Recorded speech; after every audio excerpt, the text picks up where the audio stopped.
ஆமென் சொல்லுங்களேன். 2 பேரையும் கர்த்தர் அழைச்சாரா, ஒருத்தர் அழைச்சாரா? கணவன் மனைவியை 2 பேர்னு பைபிள் சொல்லுதா, ஒருத்தர்னு சொல்லுதா? அப்ப பாதி இடுப்புக்கு மேல இங்கிட்டு வெட்டி வேற பக்கம் வச்சிடறதா? இதுக்கெல்லாம் நான் எதிராளி. நான் ஒரு மாதிரி அல்லேலூயா. சட்டத்துல இறங்கினா சட்டம் மாறாம யுத்தம் பண்ணு. மல்யுத்தம் பண்ணுகிறவன் எல்லையை மீறினா அவுட்டே. இங்க நிறைய பேர் சபை வச்ச இடத்துல பெரிய சபை கட்டிருக்கலாம், ஒரு சபையில நிறைய ஆத்துமாக்கள் ஆகலாம், கர்த்தருக்கு முன்பாக நீ அவுட்டே. ஏதோ பணத்தை கொடுத்து சோத்தை போட்டு நல்ல ஒரு பாடல் தார நிறைய மியூசிக்கை வச்சு ஒரு பெரிய பேரும்புகளை ஜனங்களை கொண்டு கார் வாங்கி விட்டு வேன் வாங்கி விட்டு கூட்டிட்டு வந்து ஒரு கூட்டத்தை சேர்த்துடலாம்.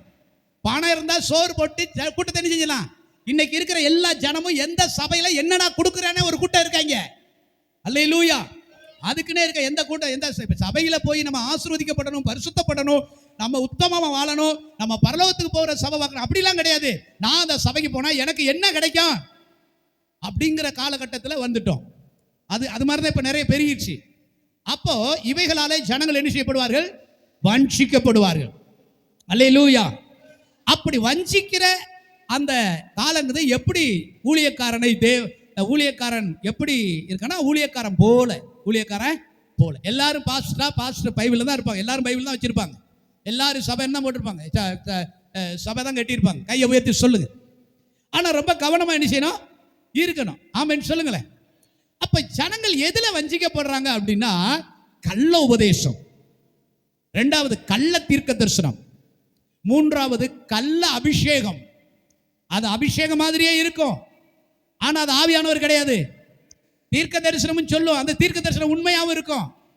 அது சொல்லுங்க, உனக்கு எத்தனை பிள்ளைப்பா பிறந்துச்சுன்னு பிசாசுக்கு தெரியாதா? எவன் கேட்டவனே எவன் ரட்சிக்கப்பட்டிருக்கான்னு தெரியாதா? இதை சொல்றதுக்கு ஒரு ஆவி வேணுமா? கையை உயர்த்தி அல்லையிலே சொல்லுங்க பாப்பா. அப்ப மொத ஜனங்கள் வஞ்சிக்கப்படுறது யாராலனா, கள்ள போதனை. எல்லாரும் எழுதிக்க, கள்ள அல்லது கள்ள உபதேசம். கள்ள. சரி, அதற்கு முன்னாடி நான் ஒன்று சொல்றேன் பாருங்க. இதுக்கு முன்னாடி ஆரம்ப காலத்தில் இருந்த பெந்தகோஸ்த சபை இன்னைக்கு இல்லை. இன்னைக்கு ஜனங்கள் எப்படி இருக்கிறாங்கன்னா, பரிசுத்தம் இல்லாத வாழ்வு வாழணும்னு நினைக்கிறாங்க.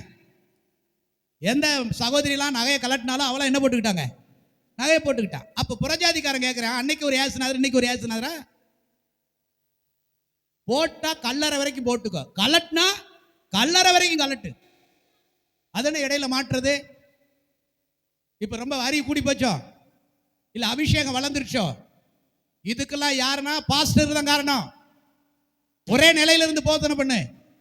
Thanks for watching. To watch our full video, please visit our channel Peace Tower GSF on YouTube.